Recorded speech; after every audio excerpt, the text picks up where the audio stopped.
दोस्तों, हुआ यह है कि अब से कुछ ही दिनों पहले वर्ल्ड बैंक ने रेमिटेंस के बारे में एक बहुत ही इंपॉर्टेंट रिपोर्ट छापी है। यानी कि किस देश के लोग अपने देश में कितना पैसा भेजते हैं। और आप जानकर हैरान हो जाएंगे कि इस साल 2023 की रिपोर्ट में भारतीयों ने रिकॉर्ड तोड़ दिया है। दोस्तों, करीबन 125 बिलियन डॉलर दुनिया के अलग अलग देशों में जो भारतीय काम करते हैं, उन्होंने कमाकर पैसे भारत में भेजे हैं। और इसी के साथ भारत पूरे वर्ल्ड में रेमिटेंस के मामले में नंबर 1 देश बन गया है। यानी कि भारतीय लोग सबसे ज्यादा पैसा कमाकर भारत में वापस अपने परिजनों को भेज रहे हैं। और यह 125 बिलियन डॉलर बहुत ही विशालकाय रकम है, क्योंकि दुनिया में कम से कम 65 ऐसे देश हैं जिनकी टोटल जीडीपी यानी टोटल अर्थव्यवस्था भी 125 बिलियन नहीं है। इसके पीछे वर्ल्ड बैंक ने यह भी कारण बताया है कि जो दुनिया के बाकी के देश जैसे कि पाकिस्तान हो गया, फिलीपींस हो गया, बांग्लादेश हो गया, इनके नागरिक ज्यादा संख्या में काम करते हैं, लेकिन फिर भी उनके रेमिटेंस इससे कम है। वह कम पैसा कमाकर अपने देशों को भेजते हैं। पूरी डेवलपमेंट क्या है इस वीडियो में समझते हैं। भारत को मिली इस महान कामयाबी के लिए इस वीडियो को एक लाइक जरूर करें। साथ ही इसी तरह और भी नॉलेजेबल वीडियो देखने के लिए चैनल को सब्सक्राइब जरूर करें। इसके पीछे कारण यह है कि जो भारतीय लोग हैं वह ज्यादातर अब व्हाइट कॉलर जॉब में लगे रहते हैं। यानी कि विदेश में कोई डॉक्टर बन गया और कोई इंजीनियर बन गया। इसके अलावा भी भारतीय लोग पश्चिमी देशों में जाकर अब बिजनेस भी भारी मात्रा में स्टार्ट कर रहे हैं। और इसी वजह से जब वो ज्यादा इनकम करते हैं तो अपने परिजनों को भारत में ज्यादा डॉलर भी भेजते हैं। वहीं पाकिस्तान, बांग्लादेश और फिलीपींस के लोगों की बात करें तो ये लोग ज्यादातर मजदूरी के काम में लगे रहते हैं। हालांकि हम डिसएक्सपेक्ट नहीं कर रहे हैं, हमारे कहने का मतलब यह है कि इनकी कमाई कम होती है और इसी वजह से ये कम पैसा अपने परिजनों को भेज पाते हैं। लेकिन आपका सवाल होगा कि चलिए ठीक है, भेज रहे हैं पैसा, लेकिन इससे अर्थव्यवस्था को क्या फायदा होता है? क्योंकि जो लोग विदेश में पैसा कमा रहे हैं वह अपने भारत में जो परिजन हैं पैसा उन्हें दे रहे हैं, तो सरकार को इससे क्या बेनिफिट मिल रहा है? तो इसके लिए आपको बता दें कि जब कोई व्यक्ति विदेश में पैसा कमाता है तो वह व्यक्ति जो भारत में अपने परिजनों को पैसा भेजता है तो वह डॉलर की फॉर्म में भेजता है। डॉलर सरकार के पास जाते हैं, सरकार उस डॉलर को अपने पास रखती है और फिर उस डॉलर को एक्सचेंज करके परिजन के अकाउंट में INR यानी कि भारतीय रुपया भेजती है। इससे होता यह है कि डॉलर भारत के खजाने में चला जाता है और भारत का खजाना तेजी से बढ़ता है। और इस खजाने के बहुत सारे इस्तेमाल है। अगर हम दुनिया में कुछ भी सामान इंपोर्ट करते हैं, जैसे कि कच्चा तेल मंगा रहे हैं, तो उसकी पेमेंट भारतीय रुपये में नहीं होगी, उसकी पेमेंट होती है इसी डॉलर में जो कि खजाने में मौजूद होता है। इसके अलावा अगर देश में महंगाई बढ़ती है तो खजाना खर्च किया जाता है ताकि महंगाई को कूल डाउन किया जा सके। इसके अलावा अगर भारतीय रुपया ज्यादा गिरता है डॉलर के मुकाबले, तब भी फॉरेन मार्केट में डॉलर रिलीज करके भारतीय रुपये को बचाया जाता है। इसके अलावा एक सबसे बड़ा फायदा यह है कि हमारी इकोनॉमी को डायरेक्ट बेनिफिट देता है।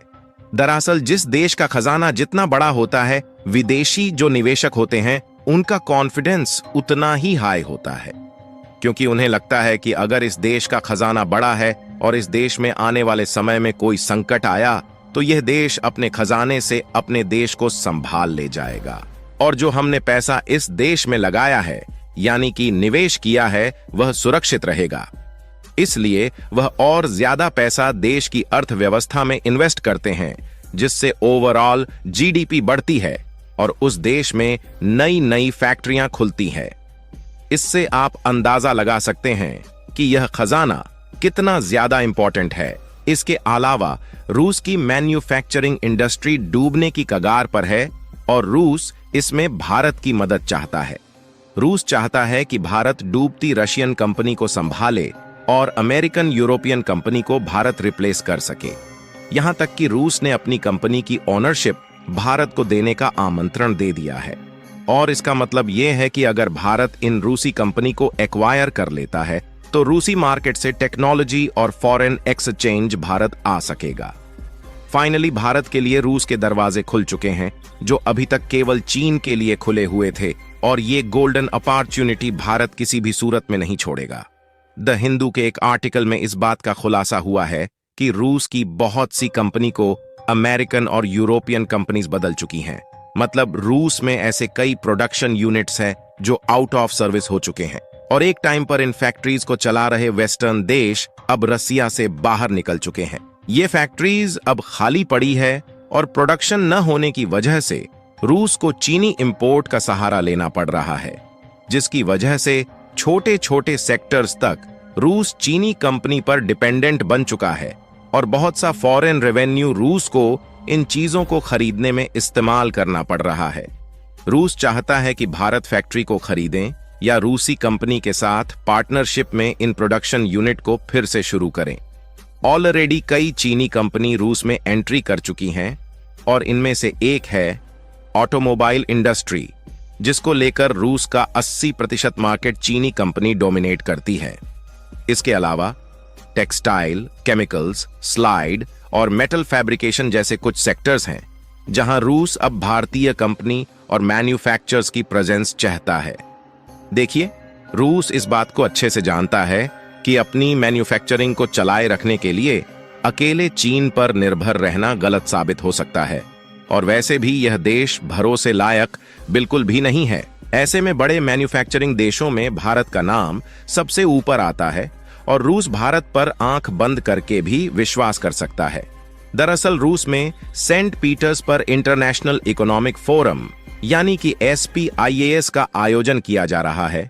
इस इवेंट का मेन पर्पज नॉन वेस्टर्न देशों से इन्वेस्टमेंट रूस में लाना है। इस इवेंट से रसिया के एलाइड देश जैसे कि जापान, कोरिया, ताइवान और यूरोपियन देश बाहर रहने वाले हैं। इन देशों के अलावा भारत और चीन को छोड़कर ऐसा कोई भी देश नहीं है जो इतने बड़े लेवल पर मैन्युफैक्चरिंग अपने यहां पर शुरू कर चुका है। हालांकि टेक्सटाइल और फुटवियर के सेक्टर में बांग्लादेश और वियतनाम जैसे कुछ देश है, लेकिन ये सेक्टर्स नॉन क्रिटिकल कैटेगरी में आते हैं। हमने कुछ दिनों पहले एक न्यूज को कवर किया था जिसमें भारत की गोवा शिपयार्ड को रूस की तरफ से 24 कार्गो जहाज प्रोड्यूस करने का कॉन्ट्रैक्ट मिला था। यह कॉन्ट्रैक्ट पहले रूसी कंपनी को दिया जाने वाला था, लेकिन रॉ मटेरियल्स की कमी और रिसोर्सेज के अनएबिलिटी की वजह से भारत रूस के लिए इन कार्गो वेसल्स का निर्माण करेगा। PLI के जरिए कई वेस्टर्न कंपनी और US के एलाइन देश दुनिया भर में प्रोडक्शन शुरू कर चुके हैं या करने वाले हैं, लेकिन किसी विपरीत परिस्थिति में एक झटके से ये कंपनी भारत को छोड़कर भी जा सकती है। रूस के पास चीन की दोस्ती थी, इसलिए रूस ऐसे टाइम पर आसानी से निकल पाया, लेकिन भारत के साथ किसी देश की लड़ाई का फायदा चीन किसी भी हद तक जाकर उठा सकता है। इसलिए काफी जरूरी हो जाता है कि भारतीय कंपनी और रॉ मटेरियल्स को तैयार किया जाए, जिससे सही मायनों में भारत आत्मनिर्भर बन सके। फिलहाल किसी भी भारतीय कंपनी के रूस जाने की खबर की पुष्टि अभी तक नहीं हुई है, पर इसके 100% चांसेस है कि भारतीय मैन्युफैक्चरर्स इस मौके का फायदा उठाने से नहीं चूकने वाला। बाकी आपको क्या लगता है? क्या भारत को रूस में अपनी कंपनी एस्टेब्लिश करनी चाहिए या नहीं? अपनी राय कमेंट में जरूर बताएं। इस वीडियो को यहीं पर खत्म करते हैं। इस वीडियो को एक लाइक जरूर करें और अपने दोस्तों तक इस वीडियो को शेयर करें ताकि उन्हें भी जानकारी मिल सके।